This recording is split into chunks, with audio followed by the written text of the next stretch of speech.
Assalamualaikum warahmatullahi wabarakatuh. Bertemu lagi di channel Nanti Malam. Gimana kabarnya teman-teman? Semoga kalian dalam keadaan sehat selalu. Malam ini saya akan membawakan cerita kisah pesugihan bos toko baju. Jangan lupa subscribe dan nyalakan lonceng notifikasinya agar nggak ketinggalan cerita horor berikutnya.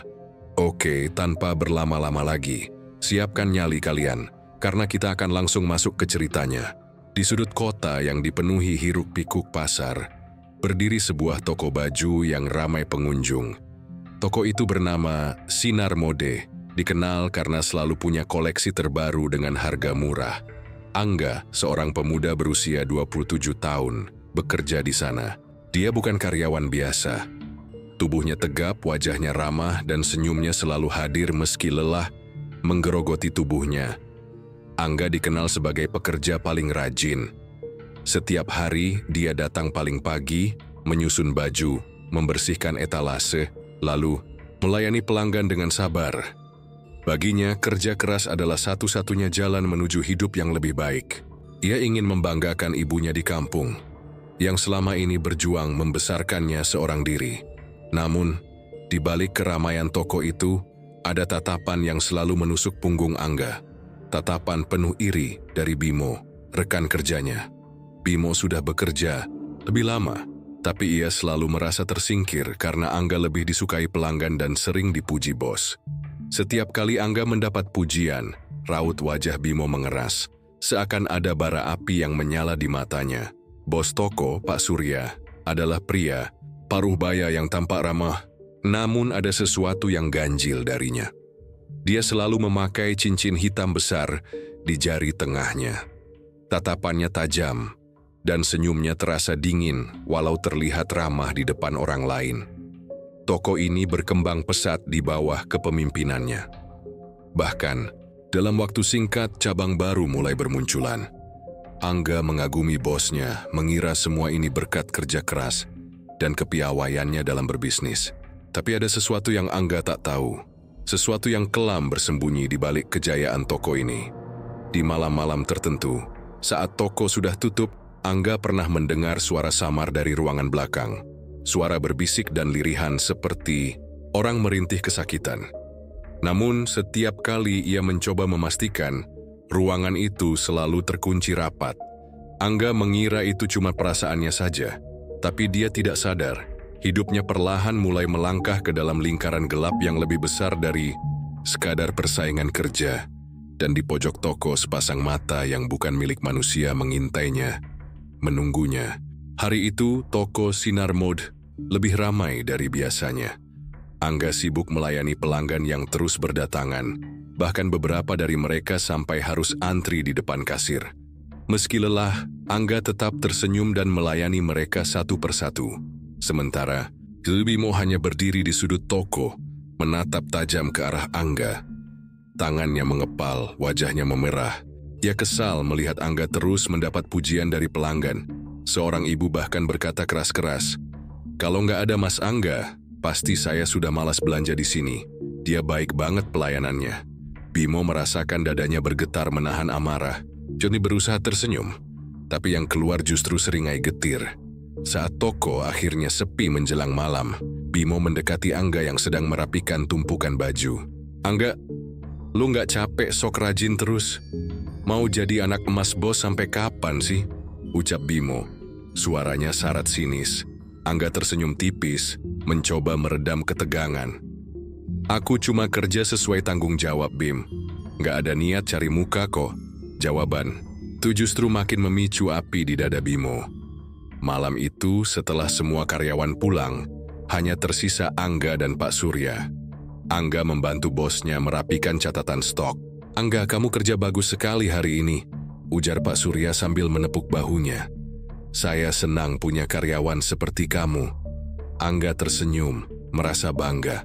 Tapi di luar toko, dalam gelapnya gang belakang, sepasang mata menatap mereka dari celah jendela. Bimo berdiri di sana, matanya berkilat penuh kebencian. "Kita lihat, siapa yang bakal ketawa paling akhir, Angga?" gumamnya pelan. Malam yang mencekam malam itu, Bimo pergi ke sebuah tempat yang bahkan tak berani ia bayangkan sebelumnya. Sebuah gubuk tua di pinggiran kota, dikelilingi pohon-pohon besar yang menjulang seperti tangan hitam raksasa. Ia bertemu seseorang di sana. Seorang lelaki tua berpakaian hitam lusuh dengan mata cekung dan suara serak. "Kau ingin dia jatuh? Kau ingin dia hilang?" tanya lelaki tua itu dengan suara bergetar aneh. Bimo menelan ludah. "Iya, saya benci dia. Saya mau dia lenyap." Lelaki itu tertawa kecil. "Ada harga yang harus kau bayar." Bimo ragu sejenak, tapi kebencian dalam hatinya lebih besar dari ketakutannya. "Apapun, saya siap bayar." Lelaki itu tersenyum, memperlihatkan gigi-gigi hitam yang berantakan. "Bukan kau yang bayar, dia yang akan membayar dengan nyawanya." Keesokan harinya, suasana toko terasa lebih aneh dari biasanya. Angga merasa tubuhnya lebih lelah dari biasa, meski semalam ia tidur cukup. Matanya terasa berat, dan suara-suara samar mulai terdengar lagi dari ruangan belakang. Kali ini lebih jelas. Suara rintihan dan isakan pelan saat ia mencoba mengecek pintu ruangan tetap terkunci. Ia mengetuk pelan. "Pak Surya, apa ada di dalam?" Tak ada jawaban. Hanya keheningan yang terasa semakin menekan. Sampai akhirnya suara pelan itu berubah menjadi bisikan tepat di telinganya. "Angga, kamu selanjutnya." Angga terlonjak mundur, dadanya berdebar keras. Ia menoleh ke sekeliling tapi tak ada siapa-siapa. Di kejauhan, Bimo memandangi Angga dari belakang rak baju dengan tatapan puas. Keesokan harinya, suasana toko terasa lebih aneh dari biasanya. Angga merasa tubuhnya lebih lelah dari biasa, meski semalam ia tidur cukup. Matanya terasa berat, dan suara-suara samar mulai terdengar lagi dari ruangan belakang. Kali ini lebih jelas, suara rintihan dan isakan pelan. Saat ia mencoba mengecek pintu ruangan tetap terkunci. Ia mengetuk pelan. "Pak Surya, apa ada di dalam?" Tak ada jawaban, hanya keheningan yang terasa semakin menekan. Sampai akhirnya, suara pelan itu berubah menjadi bisikan tepat di telinganya. "Angga, kamu selanjutnya." Angga terlonjak mundur, dadanya berdebar keras. Ia menoleh ke sekeliling, tapi tak ada siapa-siapa. Di kejauhan, Bimo memandangi Angga dari belakang rak baju dengan tatapan puas. Rahasia di balik pintu. Terkunci rasa penasaran Angga terhadap ruangan belakang semakin besar. Suara-suara aneh makin jelas, kadang terdengar seperti rintihan, kadang seperti seseorang yang tersedak napas. Sore itu, saat bosnya sedang keluar dan toko mulai sepi, Angga memberanikan diri mencoba membuka pintu belakang yang selalu terkunci. Yuye menarik gagang pintu, terkunci lagi. Namun kali ini ada sesuatu yang berbeda. Ia merasakan gagang pintu terasa hangat, aneh, mengingat ruangan seharusnya dingin karena AC. Lalu, terdengar tok-tok-tok dari dalam. Angga terdiam. Jantungnya berdebar kencang. Ia yakin bukan salah dengar. Dengan tangan gemetar, ia menempelkan telinga ke pintu. Tiba-tiba, brak! Suara benturan keras menghantam pintu dari dalam. Seolah ada sesuatu yang menendangnya dengan kekuatan luar biasa. Angga terjengkang ke belakang, napasnya tersengal. Dari celah bawah pintu, ia melihat sesuatu merembes keluar. Cairan hitam pekat, berbau busuk seperti bangkai. Angga tercekat. Itu bukan oli, bukan air, tapi darah. Sementara itu, Bimo semakin terlihat aneh. Ia jarang bicara dengan Angga. Setiap kali bertatapan, senyumnya terlihat sinis dan matanya terasa kosong. Di sudut toko, Angga beberapa kali memergoki Bimo berbicara sendiri, seperti berbisik ke sesuatu yang tak terlihat. Wajahnya pucat, bibirnya kering dan ada lingkaran gelap di bawah matanya. Lebih parah dari Angga. Angga pernah mencoba menegurnya. "Bimo, lo nggak apa-apa. Lo kelihatan sakit." Bimo menoleh perlahan. Senyumnya melebar dengan cara yang tidak wajar. "Gua baik-baik aja nggak, gue malah lebih baik dari sebelumnya." Angga merasa ada yang salah, sangat salah. Malam berikutnya Angga lagi-lagi lembur sendirian. Bimo sudah lebih dulu pulang tanpa pamit, dan Pak Surya tak kelihatan seharian. Angga sedang merapikan rak baju saat lampu di sudut toko mulai berkedip-kedip. Ia menoleh pelan. Di ujung lorong toko yang remang, di antara gantungan baju, ia melihat sesuatu. Sosok itu berdiri diam. Matanya kosong, tubuhnya kurus, wajah yang dikenalnya, itu Bimo. Tapi ada yang aneh. Kulit wajahnya terlihat pucat kebiruan, seperti mayat tenggelam. Kepalanya miring ke satu sisi, dengan sudut yang tidak wajar. Tubuhnya sedikit bergetar, dan dari bibirnya yang kering menetes cairan hitam seperti yang Angga lihat di pintu belakang. Angga menelan ludah, tubuhnya membeku. Bimo. Sosok itu membuka mulut pelan dan suara yang keluar bukan suara Bimo. Angga, kamu selanjutnya. Dalam sekejap lampu toko padam total meninggalkan Angga dalam kegelapan pekat.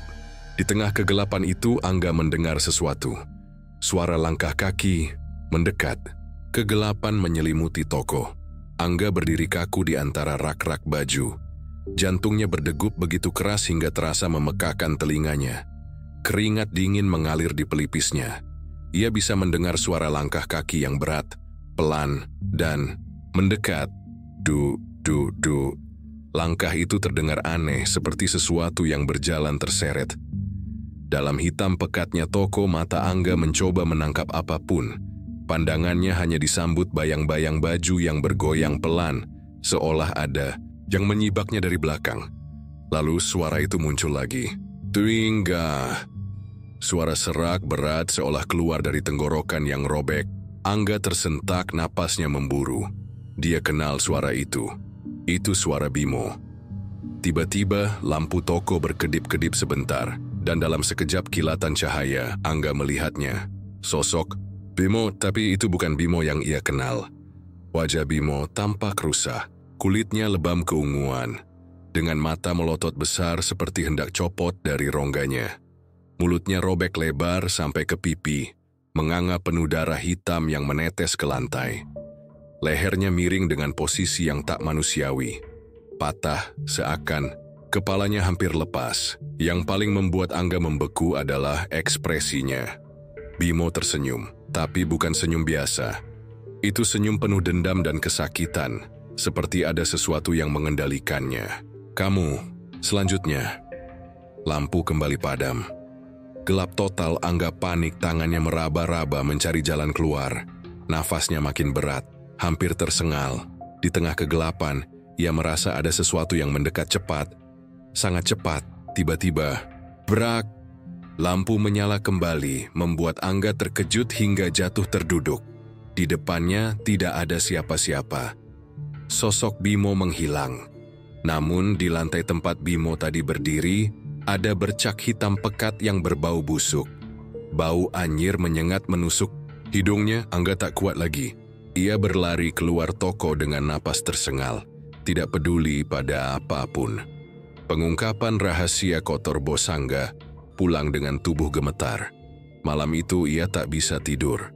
Bayangan Bimo terus menghantui pikirannya. Esoknya, ia berangkat kerja dengan perasaan berat. Setiap sudut toko terasa lebih gelap dan sunyi daripada biasanya. Meski lampu terang benderang. Ketika Pak Surya datang, Angga langsung memberanikan diri bertanya, "Pak, Bimo kemana? Saya lihat dia semalam, tapi dia aneh." Pak Surya menatap Angga lama, lalu tersenyum tipis. Tapi kali ini senyumnya terasa dingin dan menakutkan. "Bimo sudah nggak ada, enggak. Dia bukan urusan kamu lagi." Jawaban itu membuat dada Angga berdesir ngeri. Saat sore menjelang, rasa penasaran mengalahkan rasa takutnya. Angga teringat ruangan belakang. Ia harus tahu ada apa di sana. Saat bos sedang sibuk di depan, Angga mengendap ke belakang. Pintu, yang biasanya terkunci, kini terbuka sedikit. Perlahan, ia mendorong pintunya. Engsel, pintu berdecit pelan, membuka pemandangan yang membuat jantungnya serasa berhenti berdetak. Ruangan itu gelap dan berbau busuk. Di tengah ruangan ada meja besar, dan di atasnya terdapat benda-benda aneh. Lilin hitam, mangkuk berisi cairan merah kehitaman, serta foto-foto karyawan toko, termasuk fotonya sendiri. Tapi yang paling membuat bulu kuduknya berdiri adalah patung hitam kecil berbentuk iblis yang diletakkan di sudut ruangan, berlumuran darah kering. Di tembok belakang ada tulisan besar dengan warna merah tua yang tampak seperti darah. 1 tumbal, 1 kesuksesan. Angga mundur dengan napas tersengal. Tubuhnya gemetar hebat lalu ia melihatnya. Di lantai pojok ruangan tubuh Bimo tergeletak. Matanya melotot kosong ke langit-langit dan mulutnya terbuka lebar, seakan ingin berteriak. Tubuhnya pucat membiru, lehernya patah seperti yang ia lihat semalam. Tapi kali ini tubuh itu nyata, dan benar-benar ada di depannya. Angga menahan muntah. Tiba-tiba suara langkah terdengar di belakangnya. "Kamu nggak seharusnya ada di sini, Angga." Suara itu, suara Pak Surya. Angga berbalik. Bosnya berdiri di pintu, menatapnya dengan tatapan kosong. Senyum dingin itu masih ada di wajahnya. "Sekarang kamu tahu, tapi kamu juga harus bayar harga, nggak? Toko ini nggak akan bisa sukses tanpa tumbal." Pak Surya melangkah mendekat. "Sekarang giliran kamu." Pak Surya berdiri di depan pintu ruangan belakang, menatap Angga dengan tatapan kosong yang mengerikan. "Sekarang giliran kamu, nggak?" Suara bosnya terdengar datar, tapi ada sesuatu di balik nada itu. Sesuatu yang dingin dan haus darah. Angga mundur selangkah. Tubuhnya gemetar. Ia menoleh ke tubuh Bimo yang tergeletak di lantai. Matanya masih melotot dengan ekspresi ngeri yang membeku. "Pak, ini semua apa? Kenapa Bimo? Dia hanya tumbal pertama. Kamu selanjutnya." Potong Pak Surya. Suaranya semakin pelan, tapi terdengar makin menyeramkan. Angga merasa dadanya sesak. Ia harus keluar dari sini. Dalam sekejap ia berbalik dan berlari secepat yang ia bisa, mendorong Pak Surya hingga terhuyung. "Angga!"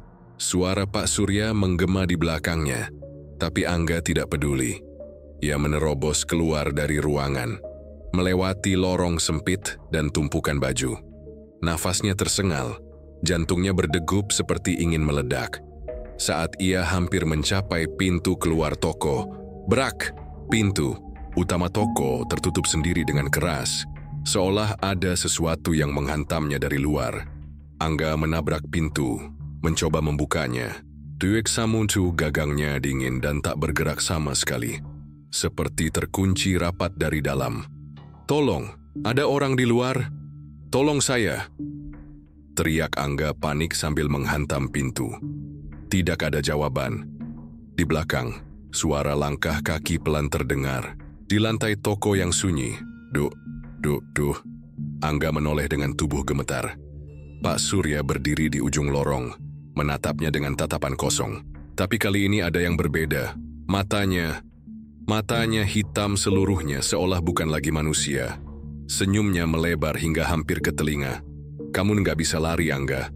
Angga mundur perlahan, napasnya tercekat. Pak Surya, ini bukan Bapak, kan?" Bosnya hanya tertawa pelan, tapi tawanya terdengar aneh, serak dan bergema di seluruh toko. "Kamu pikir kesuksesan ini datang cuma-cuma? Kamu kerja keras? Hahaha. Kamu cuma alat, tumbal yang lebih baik dari Bimo." Tiba-tiba dari belakang rak, baju sesuatu muncul. Bimo, sosok Bimo yang rusak dan membusuk itu merangkak keluar. Lehernya miring patah, dengan mulut terbuka meneteskan darah hitam. "Angga, kamu selanjutnya." Angga berteriak sekuat tenaga, tapi suaranya seolah tenggelam dalam keheningan. Perlawanan yang sia-sia dengan sisa tenaga, Angga berlari ke arah gudang belakang, satu-satunya tempat yang mungkin bisa ia lalui. Namun, pintu gudang kini terbuka lebar, dan di dalamnya ia melihat sesuatu yang membuat tubuhnya lemas. Ada lebih banyak mayat, bukan cuma Bimo. Ada 3 tubuh lain yang mulai membusuk, dengan wajah yang sama-sama melotot ketakutan. Salah satu dari mereka bahkan masih memegang seragam toko Sinar Mode. Angga tersentak. Mereka semua karyawan lama yang dulu tiba-tiba hilang tanpa kabar. Dan di tengah ruangan gudang, Ada patung iblis yang sama seperti yang ia lihat di ruangan sebelumnya. Kali ini, patung itu terlihat seperti tersenyum. Suara Pak Surya terdengar, lagi kini lebih dekat. Kamu akan buat toko ini lebih sukses nggak? Lebih besar, lebih ramai. Dan kamu akan bayar harganya. Tiba-tiba tubuh Angga terasa berat. Lehernya terasa sesak, seakan ada tali tak kasat mata yang melilit dan menariknya ke bawah. Ia berusaha meronta, tapi kakinya lemas. Dadanya terasa seperti dihimpit batu besar. Dalam pandangannya yang mulai kabur, ia melihat Bimo merangkak mendekat, matanya yang kosong menatap Angga tajam. Di belakangnya, Pak Surya berdiri dengan senyum jahat yang lebar. Kita butuh darah segar, demi kesuksesan. Angga ingin berteriak, tapi tenggorokannya seolah terkunci.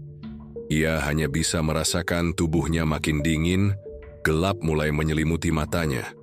Suara terakhir yang ia dengar adalah bisikan serak di telinganya. Kamu, selanjutnya. Gelap dingin. Angga terbangun dalam posisi telentang di lantai. Tubuhnya terasa berat seperti ditindih batu besar. Kepalanya berdenyut hebat dan bau anyir masih menyengat di hidungnya. Ia membuka mata perlahan. Pandangannya buram. Di atasnya, langit-langit gudang terlihat retak dan kusam. Pelan-pelan ia mencoba menggerakkan tubuh, tapi lengannya terasa kaku. Tangannya terikat, nafasnya memburu. Ia menoleh ke kiri dan kanan, dan baru sadar, ia tidak sendirian. Di sekelilingnya ada tubuh-tubuh lain yang tergeletak. Wajah yang sudah membiru, dengan mata kosong dan mulut terbuka. Bimo ada di antaranya. Wajahnya kini lebih hancur dari sebelumnya, dengan lubang hitam di pipinya, seperti daging yang membusuk dan dimakan belatung. Tapi yang membuat Angga merinding, sampai ke tulang adalah Bimo bergerak. Lehernya yang patah berderak pelan saat ia menoleh ke arah Angga. Matanya kosong tapi bibirnya bergerak. Kamu, selanjutnya, Angga menjerit, tapi suaranya teredam oleh ruangan yang pengap. Ia meronta, berusaha melepas ikatan di tangannya. Dari balik kegelapan terdengar suara langkah kaki pelan. Duh. Pak Surya muncul dari bayangan. Wajahnya tampak lebih pucat, dengan mata yang kini seluruhnya hitam legam. Senyum tipisnya masih ada di sana. Kamu nggak bisa kabur, nggak. Kamu harus jadi bagian dari ini. Kamu harus bayar harga buat kesuksesan toko ini. Angga menggigit bibir, matanya basah menahan takut dan marah. Kenapa harus saya, Pak? Kenapa Bimo? Kenapa kita semua? Pak Surya tertawa pelan, nadanya dingin. Karena toko ini nggak bisa bertahan tanpa darah. Kamu pikir kenapa pesaing kita semua bangkrut? Kenapa toko ini selalu ramai? Ada yang harus bayar harganya, Angga. Saya butuh orang yang kuat, dan kamu yang paling cocok. Ia berlutut di dekat Angga, menatapnya dengan tatapan yang kosong tapi penuh kegilaan. Kamu kerja keras, rajin, gak banyak tanya. Kamu bakal bikin toko ini lebih besar, dan saya bakal makin kaya. Angga memandang bosnya dengan ngeri. Di matanya, Pak Surya bukan lagi manusia. Kedatangan sesuatu yang lebih mengerikan. Tiba-tiba, suara bergetar memenuhi ruangan. Geri. Angga merasakan lantai bergetar pelan. Bau busuk semakin menyengat. Di belakang Pak Surya, bayangan besar mulai muncul dari sudut ruangan. Sosok hitam besar, dengan tubuh berlumuran darah dan mata merah menyala, merayap keluar. Iblis. Pesugihan kulitnya seperti terbakar. Dengan tanduk panjang, dan mulut penuh taring yang meneteskan cairan hitam.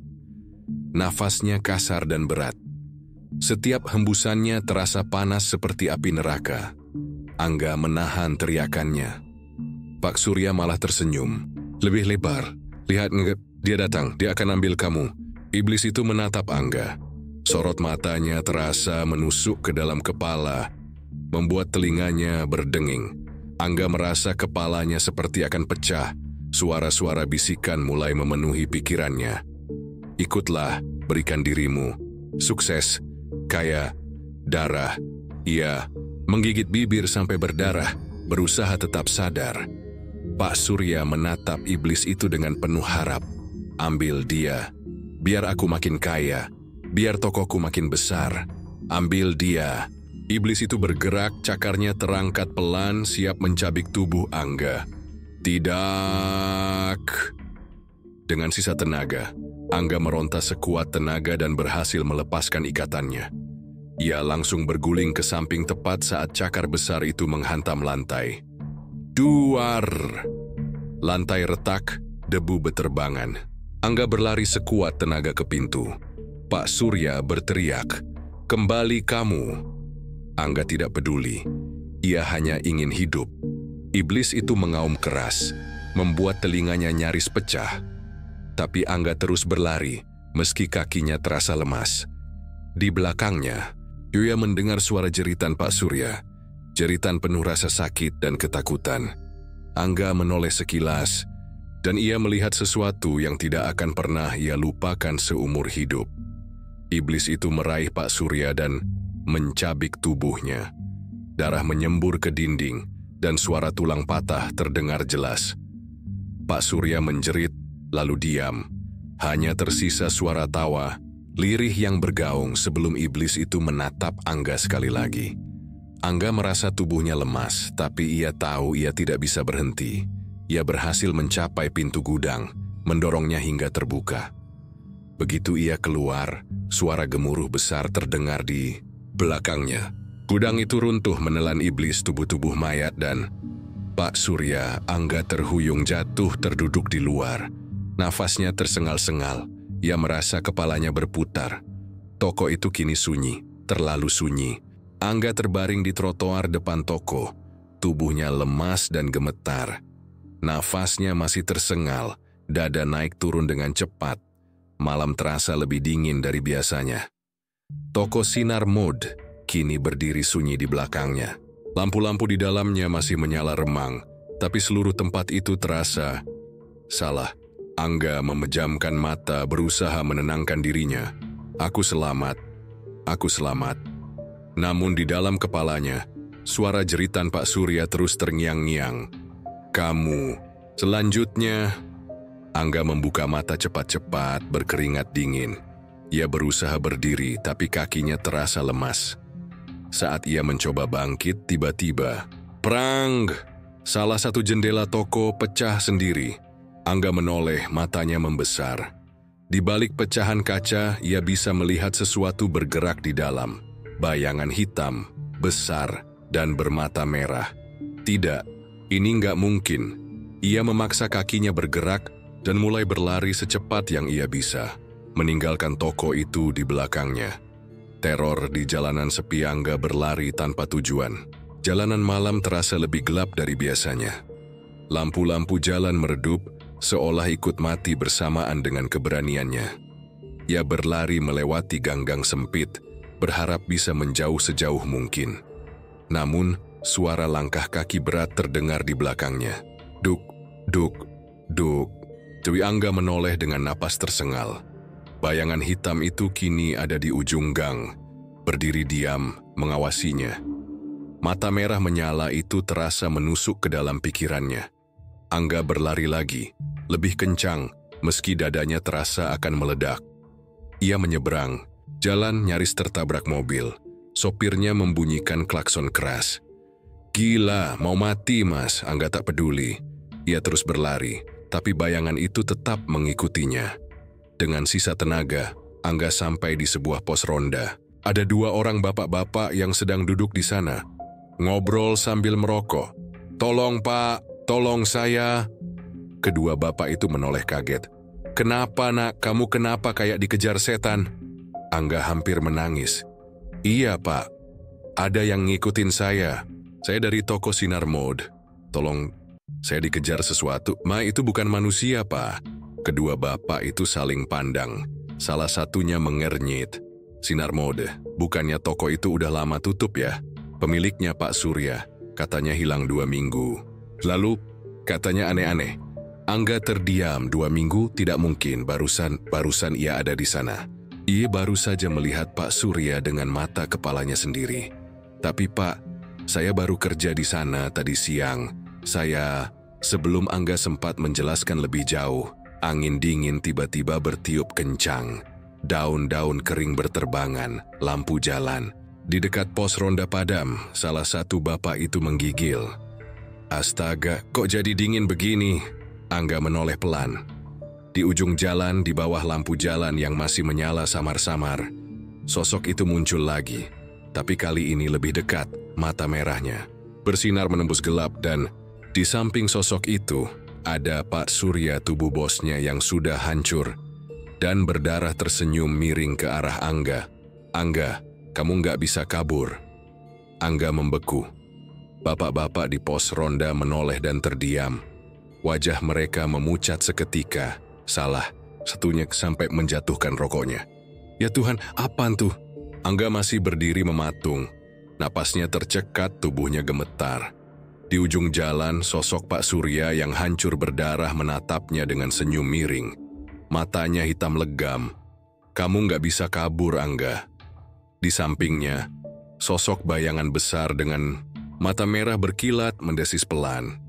Angin dingin berputar di sekelilingnya. Bapak-bapak di pos ronda berlari ketakutan, meninggalkan Angga sendirian. "Tolong, jangan, saya cuman kerja, Pak, saya nggak tahu apa-apa." Suara Angga bergetar. Pak Surya tertawa kecil, suaranya serak dan aneh. "Itu masalahnya, Angga.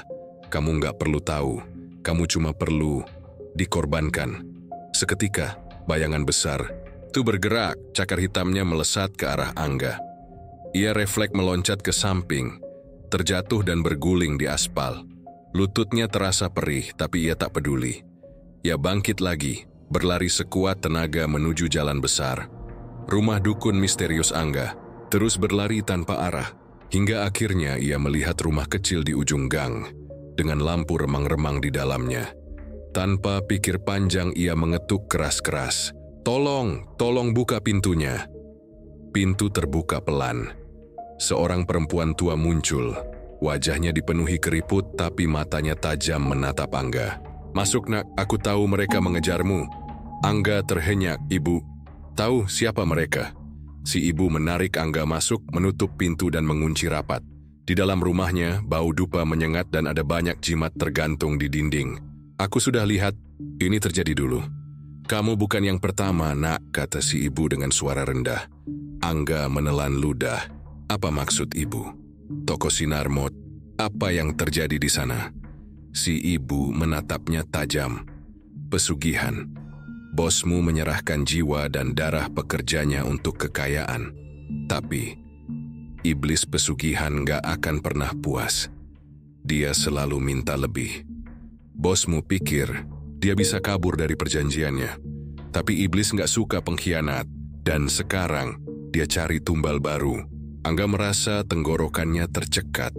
Saya harus gimana, Bu? Saya nggak mau mati." Si ibu menatapnya lama. Lalu ia berdiri, mengambil sebongkah batu hitam berlumuran lilin merah dari rak kayu. "Ini batu penolak tumbal. Kalau kamu bawa ini, iblis nggak akan bisa menyentuhmu. Tapi kamu harus pergi jauh. Jangan pernah balik ke toko itu lagi. Kalau kamu kembali, dia akan menunggumu." Angga langsung mengangguk cepat. "Iya, Bu. Apapun, asal saya selamat." Kejadian tak terduga, Angga mengambil batu itu dan berlari keluar dari rumah si ibu. Ia merasa sedikit lebih tenang, meski napasnya masih berat. Namun, saat ia berbelok di ujung gang, Pak Surya berdiri di sana. Wajahnya kini lebih rusak, dagingnya mengelupas, matanya meneteskan darah hitam. "Kamu pikir bisa lari, enggak?" Angga mundur selangkah. Ia mengangkat batu hitam di tangannya dengan gemetar. Jangan mendekat." Tiba-tiba, iblis besar bermata merah muncul dari balik bayangan. Kali ini lebih jelas. Tubuhnya tinggi besar dengan tanduk melengkung dan sayap hitam sobek di punggungnya. Iblis itu menatap batu di tangan Angga. Ia menggeram, tapi tidak mendekat. Pak Surya tertawa miring. "Kamu pikir batu itu cukup buat nyelamatin kamu?" Angga mundur, tapi iblis itu hanya diam, seperti menunggu sesuatu. Lalu Pak Surya berkata lirih, "Kalau bukan kamu yang mati, siapa lagi yang bakal bayar harganya?" Tiba-tiba Angga merasakan lehernya panas dan nyeri. Ia terhuyung. Di lehernya Ada bekas luka berbentuk simbol aneh, seperti ukiran merah menyala. Apa mau nih? Pak Surya tersenyum. Kamu sudah ditandai sejak kamu masuk toko itu, Angga. Nggak ada yang bisa nolak takdirmu. Kamu sudah jadi miliknya. Angga merasa pandangannya mulai gelap. Suara iblis itu bergema di kepalanya. Darah, sukses, kaya, darah, darah, kamu selanjutnya. Angga terhuyung. Dunia di sekitarnya terasa berputar. Dadanya terasa sesak, napasnya berat. Luka berbentuk simbol di lehernya terus terasa panas, seperti terbakar dari dalam. Pak Surya, atau entah makhluk apa yang menyerupai dirinya sekarang, terus menatapnya dengan senyum miring. Kamu sudah jadi bagian dari perjanjian ini, Angga. Mau lari sejauh apapun, dia tetap akan menagih. Kamu sudah ditandai. Angga menggeleng, matanya mulai berkaca-kaca. Tidak, saya nggak mau mati, Pak. Surya mendekat, langkahnya pelan tapi suara sepatunya bergema mengerikan di jalanan kosong. Di belakangnya, bayangan besar dengan mata merah terus mengawasi. Kamu nggak punya pilihan. Perlawanan terakhir dalam kepanikan, Angga meremas batu penolak tumbal di tangannya. Ia mengangkatnya tinggi-tinggi. Pergi! Pergi kalian! Iblis bermata. Duri merah itu menggeram keras. Udara seketika bergetar, angin berputar liar. Pak Surya menyeringai. Batu itu cuma menahan sebentar, enggak? Ini bukan soal menang atau kalah. Ini soal jiwa. Kalau kamu nggak mau tumbal, cari penggantinya. Angga terdiam, pengganti Pak Surya mengangguk lambat, matanya kosong. Satu jiwa ditukar satu jiwa. Kalau bukan kamu, orang lain harus bayar. Temanmu, keluargamu, siapapun, asal darahnya ditumpahkan. Angga tercekat, ia teringat Bayu. Temannya yang selalu mendukungnya dan ibunya di rumah yang pasti sedang menunggu kepulangannya. Ia gemetar. Tidak, saya nggak akan ngorbanin siapapun. Pak Surya mendekat berbisik di telinganya. Kalau begitu, kamulah yang akan mati. Tiba-tiba dari belakang terdengar suara pelan. Cukup. Angga menoleh. Si ibu dukun yang tadi menolongnya berdiri di ujung gang, memegang tasbih besar dan sebilah keris berlumuran minyak wangi. Roh itu harus dikembalikan ke tempatnya. Pak Surya berbalik menatap si ibu dengan tatapan penuh kebencian. Nenek tua, kamu pikir bisa melawan perjanjian ini? Si ibu tersenyum tipis. Aku bukan melawan, aku hanya mengakhiri. Perjanjian ini dibuat atas dasar keserakahan. Tapi tumbal terakhir belum sah kalau dia belum menyerah. Angga menatap si ibu dengan penuh harapan. Apa maksudnya, Bu? Si ibu menatapnya dalam-dalam. Kamu harus memilih, nak, hidup atau mati sebagai tumbal. Angga terdiam, napasnya memburu. Di satu sisi ia ingin hidup, tapi ia tahu kalau ia kabur, iblis itu akan terus menagih dan mencari korban lain. Ia menunduk, air matanya jatuh. Kalau saya nggak mau ada korban lagi, apa yang harus saya lakukan? Si ibu terdiam sejenak lalu menjawab lirih. Kamu harus lawan rasa takutmu. Jangan lari, jangan tunduk. Mereka kuat karena ketakutanmu. Kalau kamu berdiri melawan, perjanjian itu akan putus. Angga menatap ke depan. Bayangan besar bermata merah itu semakin dekat menggeram. Pak Surya tertawa. Coba saja kalau bisa, Angga. Kamu cuma manusia lemah. Angga menghela napas panjang. Air matanya masih menetes. Tapi kali ini, ia menatap lurus ke arah makhluk itu. Saya nggak takut lagi. Tangan Angga gemetar, tapi ia melempar batu penolak tumbal ke tanah. Pak Surya tampak terkejut. Enggak, apa yang kamu lakukan? Angga menatap iblis bermata merah itu dengan mata penuh tekad. Kalau memang saya harus mati biar nggak ada korban lain, biar saya saja yang bayar harganya. Iblis itu meraung keras tiba-tiba. Angin besar berputar mengguncang sekeliling. Suara gemuruh seperti ribuan jeritan terdengar. Tubuh Angga terasa panas membakar. Tapi ia tetap berdiri. Aku nggak takut lagi. Ambil aku, tapi lepaskan yang lain. Kemenangan yang pahit seketika, suara gemuruh berhenti. Bayangan besar itu bergetar, lalu pecah menjadi asap hitam yang berterbangan dan lenyap di udara. Pak Surya berteriak kesakitan, Tubuhnya menghitam dan retak-retak seperti tanah kering, lalu hancur menjadi abu. Semua kembali sunyi. Angga terjatuh ke tanah, napasnya tersengal-sengal. Ia merasa tubuhnya ringan meski lemas luar biasa. Si ibu mendekat menepuk pundaknya pelan. "Kamu berhasil, Nah. Kamu sudah memutus perjanjiannya." Air mata Angga mengalir pelan, ia selamat. Tapi harga yang ia bayar terlalu besar. Toko sinar mode ditutup permanen keesokan harinya. Tak ada yang berani mendekat lagi. Angga meninggalkan kota mencari kehidupan baru di tempat lain. Tapi tiap malam, ia masih mendengar bisikan pelan di telinganya. "Kamu selamat kali ini, Angga. Tapi kami selalu menunggu." Keserakahan selalu menuntut harga yang lebih besar dari yang kita duga. Kekayaan instan dan kesuksesan cepat memang menggoda, tapi jika didapat dengan cara yang salah, apalagi melibatkan pengorbanan orang lain, maka bayaran akhirnya akan jauh lebih mengerikan daripada yang bisa dibayangkan. Angga selamat bukan karena kekuatan fisik, tapi karena tekad dan keberaniannya melawan rasa takut. Cerita ini mengingatkan kita, sebesar apapun godaan, jangan pernah mengorbankan kemanusiaan dan moral demi ambisi sesaat. Sebab kadang yang kita kejar bukanlah rezeki, melainkan kutukan yang menyamar. Dan yang terpenting, jangan pernah bermain dengan pesugihan, karena iblis selalu menagih lebih dari yang dijanjikan. Terima kasih buat teman-teman yang sudah mendengarkan ceritanya. Jangan lupa tinggalkan pesan dari cerita tersebut di kolom komentar. Semoga kalian sehat selalu dan lancar. Rezeki saya pamit undur diri. Wassalamualaikum warahmatullahi wabarakatuh.